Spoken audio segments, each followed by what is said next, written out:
আসসালামু আলাইকুম। আজকের এই ক্লাসে আমি অষ্টম শ্রেণীর ইংরাজি বইয়ের চ্যাপ্টার 8.4.6 নিয়ে আলোচনা করব। এখানে কয়েকটা প্রশ্ন রয়েছে, কিভাবে তোমরা খুবই সহজে এই প্রশ্নগুলোর উত্তর করবা সেটা ইনশাল্লাহ আমি তোমাদেরকে দেখাবো। দেখো, প্রথম প্রশ্নটা বলা হচ্ছে define metaphor in your own words, মানে তোমার নিজের মতো করে নিজের শব্দ দিয়ে এই যে মেটাফোর যে জিনিসটা আমরা এটার সাথে পরিচিত, এটাকে বর্ণনা করতে হবে বা লিখতে হবে তোমার নিজের মতো করে। তো তুমি এইভাবে লিখতে পারো, a metaphor compares to things. Metaphor মূলত দুইটা জিনিসের মধ্যে কম্পেয়ার করা হয়ে থাকে, মানে তুলনা করা হয়ে থাকে, by saying one is the other, showing a similarity, মানে একটা জিনিসকে অন্য আরেকটা জিনিসের সাথে দেখিয়ে বা বলে এই যে দুইটা জিনিস সেটার মধ্যে তুলনা হয়ে থাকে এবং মূলত সেখানে সিমিলারিটি বা মিল, এই যে মিল জিনিসটা সেটাকে দেখানো হয়। 2 নম্বর প্রশ্নে দেখো, make a list of metaphors that you like from what you have read or from your surroundings. মানে মেটাফোর, কিছু মেটাফোরের লিস্ট তোমাদেরকে তৈরি করতে বলা হচ্ছে, যেটা তুমি পেয়েছো, হোয়াট ইউ হ্যাভ রিড, তুমি যেটা পড়েছো সেখান থেকে অথবা তোমার চারিপাশ থেকে তুমি যে সমস্ত মেটাফোরগুলো পেয়েছো তার মধ্যে কিছু মেটাফোর তোমাদের লিস্ট করতে হবে। তো আমি এখানে কিছু দেখো দিয়েছি 5টা। একটা হলো time is money, the world is a stage, মানে এই পৃথিবী একটা মঞ্চ, ঠিক আছে।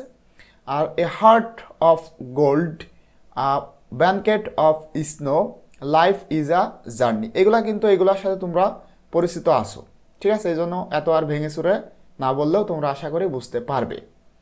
3 নম্বর প্রশ্নটা দেখো, choose one metaphor you like from the list and explain what it means.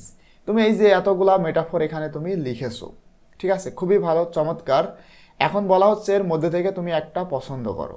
Give an example of how you will use it while you are talking to someone and in your writing.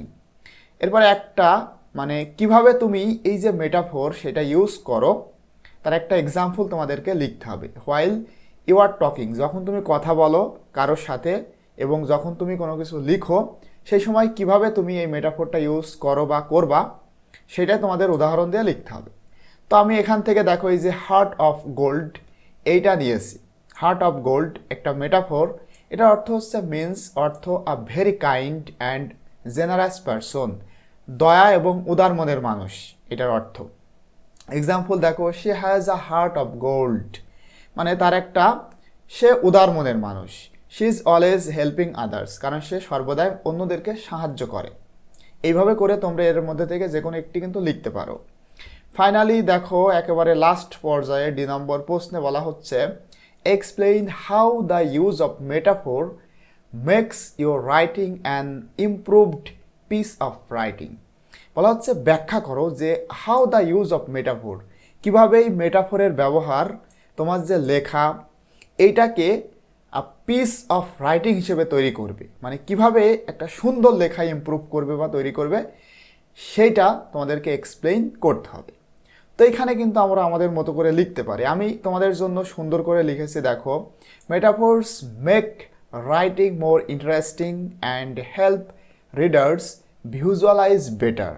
Metaphor মূলত লেখাকে আরও interesting করে তোলে এবং পাঠকদেরকে একেবারে ভালোভাবে চাক্ষুষ দেখাতে সাহায্য করে থাকে। তো আশা করি প্রশ্নের উত্তরগুলো তোমরা বুঝতে পেরেছো। যদি কোথাও কোনো প্রশ্ন থেকে থাকে অবশ্যই তোমরা আমাদেরকে কমেন্টে জানাবে, ইনশাল্লাহ চেষ্টা করব সুন্দর করে এক্সপ্লেইন করে দেওয়ার জন্য। তো আজকের ক্লাসটা এই পর্যন্তই এবং এই চ্যাপ্টার পর্যন্তই ছিল তোমাদের বার্ষিক পরীক্ষাতে। সুতরাং তো তোমরা ভালোভাবে পড়াশোনা করো, আশা করি তোমাদের প্রত্যেকেরই ইনশাল্লাহ পরীক্ষা ভালো এবং সুন্দর হবে।